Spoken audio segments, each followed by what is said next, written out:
Bonjour, bonsoir la famille congolaise. Tout dépend de l'heure à laquelle vous vous localisez géographiquement.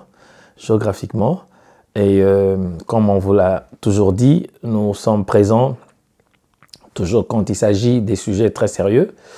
Et on a décidé dans le cadre de notre magazine Le Contrepoids de toujours intervenir quand c'est conséquent, quand c'est sérieux et quand il y a vraiment besoin d'une réflexion un peu plus profonde sur des sujets d'actualité ou des sujets qui dérangent la République.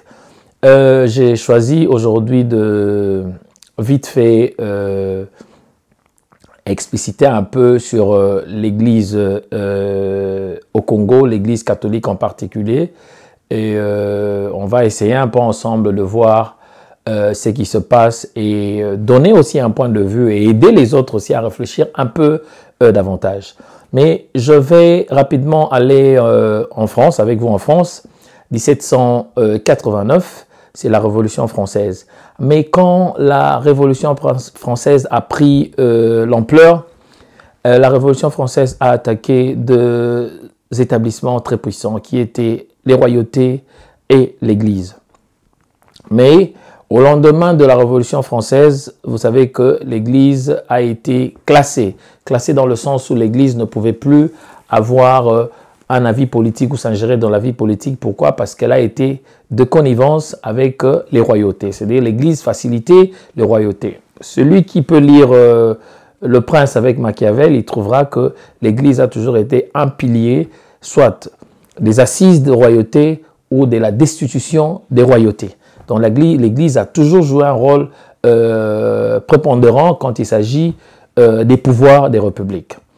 Je reviens rapidement en RDC. La RDC se dit une structure démocratique. Alors, dans une structure dite démocratique,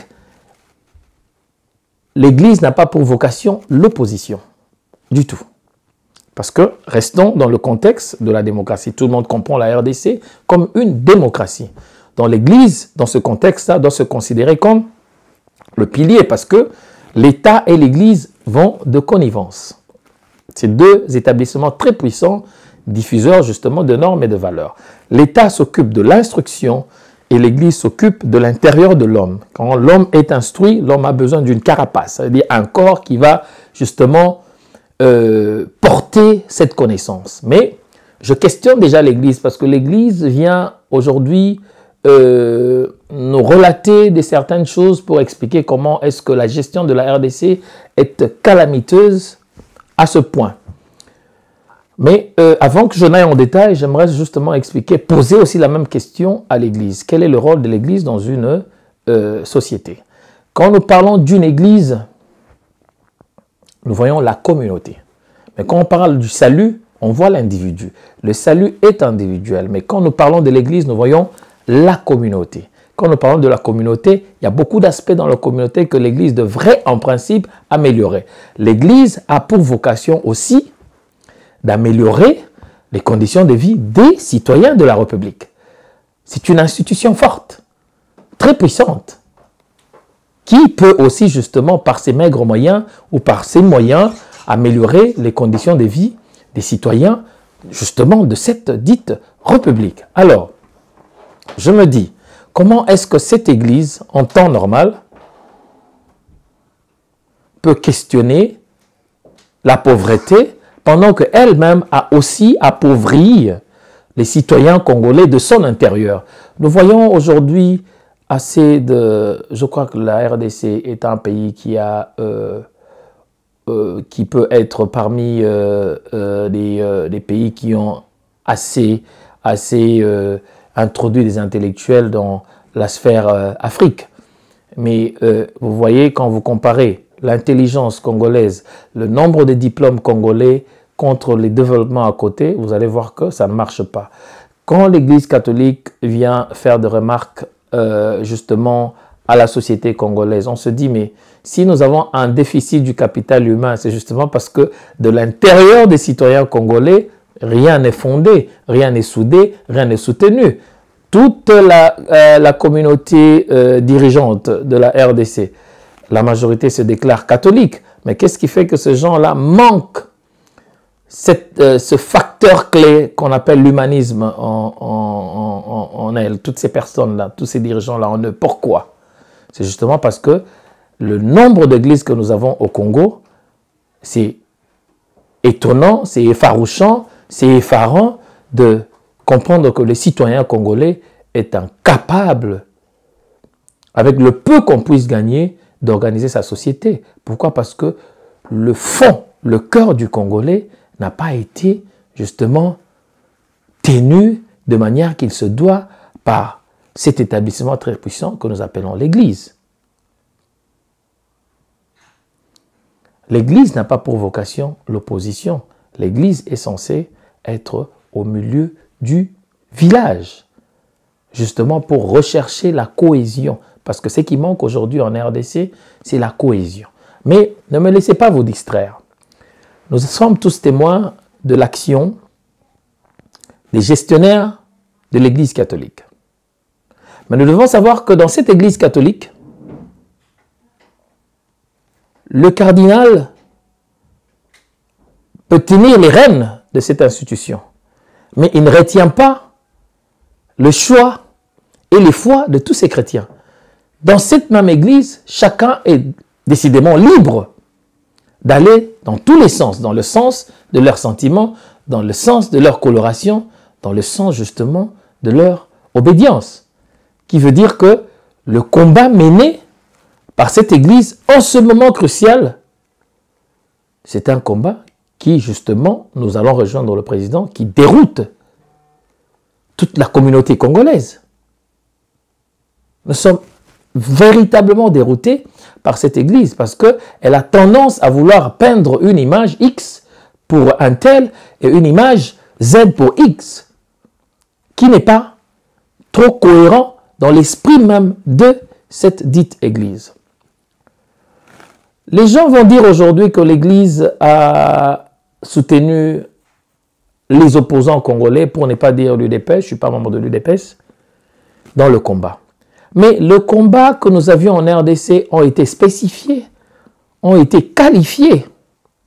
Nous avions la dictature en RDC, nous avions l'usurpation en RDC, nous avions l'occupation, nous avions l'infiltration. Et jusqu'à ce jour, parce que tout est ouvert, tout est disponible aujourd'hui, nous sommes tous témoins du niveau de l'infiltration, du niveau de l'usurpation en RDC, et qu'il y a un sérieux besoin que le Congolais se reconstitue en un bloc fort pour justement bouter hors d'état de nuire tous ses ennemis du Congo. Donc, quand nous suivons l'histoire en soi, nous allons voir que si nous nous sommes réunis avec l'Église catholique, c'est parce que nous avions un combat. Nous étions dans un combat. Mais j'ai toujours posé, je demande aux amis aujourd'hui, est-ce qu'il y a quelqu'un de très réfléchi qui peut me donner le nom du combat que mènent les ténors de l'Église catholique aujourd'hui? J'ai cité ici que nous étions dans la dictature avec Mobutu. Nous sommes passés à l'occupation, l'usurpation, l'infiltration avec projection d'une balkanisation. Et aujourd'hui, on ne peut pas en douter parce que vous êtes témoin de ce catalogue de rapports de l'ONU qui incrimine des voisins qui sont en train de rechercher des terres riches de la RDC pour s'en accaparer. Donnez-nous le nom exactement du combat que mène l'Église catholique. Le président a fait rapidement un tour au Kasaï central. On a vu quand même aussi une autre délégation de l'Église catholique qu'il a reçue. Donc je crois que la mission que porte le cardinal au cœur peut se retourner contre lui-même, dans le sens où c'est possible qu'il y ait fissure, cassure au sein de l'Église catholique parce que le cardinal ne peut que maîtriser sa propre foi et son propre choix. Il sera dans l'incapacité totale de maîtriser justement le choix ou les sentiments de tous les membres de l'Église catholique. Mais qu'à cela ne tienne, le Congo est un pays laïque, ce n'est pas un pays catholique. L'Église catholique a majoré de 3% depuis. elle est passée de 36% à 38, entre 38 et 39. Là, il faudrait aussi voir s'ils sont pratiquants ou pas. Nous allons voir l'islam prend 4%. Et le reste, c'est l'église majoritaire, c'est l'église du réveil qui prend la majorité des restants des chrétiens. Qui veut dire, en RDC, on naissait catholique et quand on prenait nos responsabilités, on quittait l'église catholique, rapidement on se rejoignait à l'église du réveil. L'église du réveil retient une forte majorité en termes de la chrétienté en RDC. Qui veut dire que l'église catholique déjà, de par le pourcentage et de par le choix, la foi des uns et des autres, je ne pense pas que la mission que s'est assignée le cardinal sera une réussite. Mais contraire, c'est vraiment au moment le plus important où les Congolais devaient s'unir au travers de tous ces établissements très puissants que le cardinal choisit de détourner cette mission pour autre chose de très personnel et de très privé. Est-ce que l'Église catholique, depuis que la RDC est née en 1960, justement le 30 juin, est-ce que on peut revisiter un peu l'Église catholique? L'Église catholique est une machine en mission. C'est un corps de support à la mission impérialiste. Quand nous parlons du premier génocide congolais en RDC, mais c'est de connivence avec l'Église catholique, qui était le soutien au roi belge qui est venu en mission pour piller la RDC, pour nous envoyer ici et là, et pour faire de la RDC un patrimoine privé. Mais qu'est-ce que nous voyons aujourd'hui de cette Église catholique? Est-ce que cette Église est la nôtre en concept? Non. Cette Église vient d'ailleurs. Cette Église est une Église des colons. Mais ce n'est pas parce qu'on voit aujourd'hui que ça a shifté entre les mains des Noirs que, bon, voilà, l'Église catholique, c'est nous, les Congolais, c'est ce que nous sommes, le cardinal a totalement raison. Ben non, l'Église catholique répond à une mission qui est tout autre que les attentes des Congolais. Lumumba a fustigé l'Église catholique, Mobutu a fustigé l'Église catholique, et vous allez aussi voir partout ailleurs que l'Église catholique a toujours été fustigée. Même en Europe où nous sommes basés aujourd'hui, nous sommes en Angleterre, bien d'églises sont justement aujourd'hui tournées en immobilier, en restaurant. Ça ne donne plus assez de sens ici, cette église. Pas du tout. Je tiens ici à signaler à tous les Congolais que Karl Marx, en son temps, fustigeait déjà l'Église. Il disait ceci, que l'Église est une entité très importante au sein de la communauté parce qu'il faudrait qu'il y ait une institution capable de maîtriser le tempérament de l'homme parce que dans l'esprit de Karl Marx, l'homme était un animal et son instinct animal à tout moment peut toujours revenir. Alors le besoin de l'Église, c'était pour mater un peu les esprits. Mais c'était à une condition. C'est de là qu'il a prononcé le mot l'Église, la religion, c'est l'opium du peuple. Il se disait, bon écoutez, si nous gardons ces gens très longtemps apprivoisés par l'Église, nous serons incapables de construire ces républiques. Il faudrait qu'on fasse de ces citoyens un bloc, une unité de production de manière à ce que nous travaillions pour élever nos républiques. Et c'est de là que Karl Marx a vraiment bousculé l'Église dans le sens où il ne voulait pas cette Église-là qui apprivoisait les citoyens et pour ne s'en servir à rien à part la promotion de cette Église. Et aujourd'hui, ça a payé. Vous pouvez voir que ces sociétés sont émancipées, ils sont un peu plus avancés. L'Église, vous voyez, les Blancs ne sont pas religieux, les Blancs sont spirituels. ces pays d'où nous venons, ici d'où nous vivons, nos pays d'accueil, ce sont des pays qui se sont justement détachés de la religion. Ils sont plus spirituels que religieux. Mais quand nous renversons, quand nous descendons en Afrique, vous allez voir que nous sommes encore très religieux. Et pourtant, la religion, c'est du statisme. Il n'y a rien dedans. Vous voulez en savoir plus? Regardez ce qui se passe en Israël. Ce sont les Juifs, ce sont les Palestiniens. Les uns sont appelés les élus de Dieu. Les autres sont appelés les voisins de Dieu, les cousins de Dieu. Mais qu'est-ce qui se passe par là? Nazareth, ce n'est pas au paradis. Jérusalem, ce n'est pas au paradis. C'est au Moyen-Orient.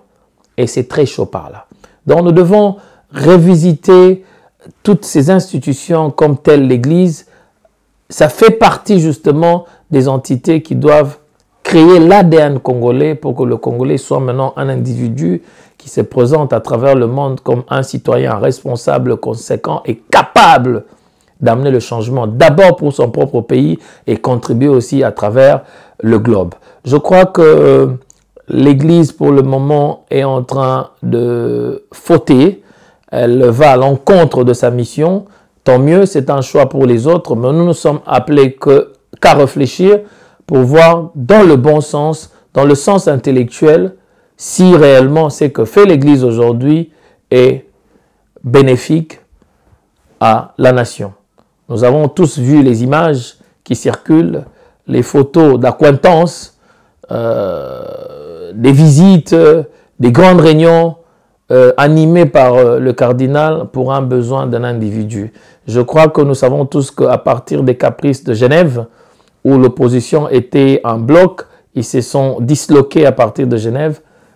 Entre nous, si vous ne le savez pas, je vous informe que l'Église catholique a pris une part. L'Église catholique est partie avec le groupe de Fayulu et le groupe de Katumbi. Et voilà, vous pouvez le voir. Donc, l'Église a monnayé son choix. L'Église a monnayé sa foi. Donc, je ne pense pas que, déjà minoritaire, que la mission que mène le cardinal Ambongo va aboutir. Il va justement se heurter à un mur parce que si aujourd'hui on se dit qu'on mette l'Église du réveil dans la rue, qu'on mette l'Église kimbanguiste dans la rue, qu'on mette l'islam dans la rue, je ne pense pas que l'Église catholique fera mouche, comme on le dit. Bon, les amis, encore une fois, nous venons rapidement pour réfléchir, pour essayer de nous aider nous-mêmes à réfléchir davantage et voir comment est-ce que la RDC doit rester au centre. Et quand nous réfléchissons, c'est pour voir les avancées ou l'avancée de la République. Parce que quand la République avance, c'est quand on se retrouve. Et quand nous travaillons pour la République, c'est quand nous garantissons justement l'avenir de notre progéniture.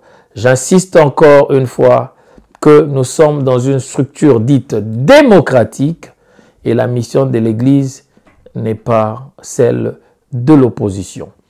Il y a un archibishop ici en Angleterre, je crois, Justin Welby, si j'ai le nom correct, qui a essayé d'émettre un commentaire seulement sur quelque chose qui était très important en Angleterre, qui parlait d'un système qu'on a essayé d'instaurer ici, des 0 heures contrat, 0 hours contract. Il a juste fait un commentaire pour dire que c'était inhumain. L'archibishop s'est vu destitué de ses fonctions. C'est juste une toute petite grâce de l'Église catholique que l'État congolais a juste une toute petite distance de la manier. Mais je crois que dans les jours à venir, il faudrait qu'on dresse l'Église catholique comme elle a été dressée au temps de la Révolution française. L'Église n'a pas de commentaires politiques à faire.